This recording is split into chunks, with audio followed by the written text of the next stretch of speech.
pagpapatuloy ng ating mga balita dito sa Police News Network.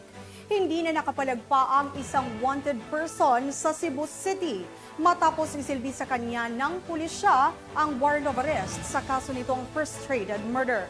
Yan ang tinutukan ni Patrolwoman Nikia Cañedo.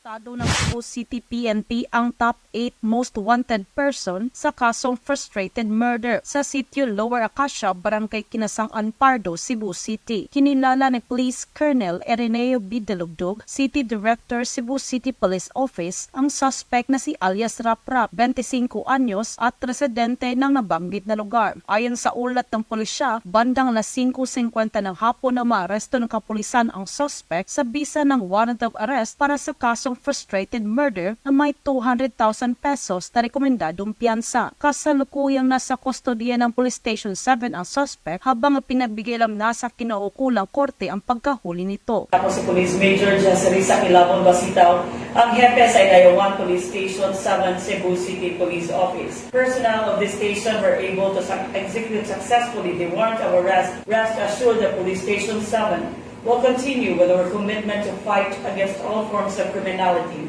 Sa makausapa, mag-amping kitang tanan and God bless us all.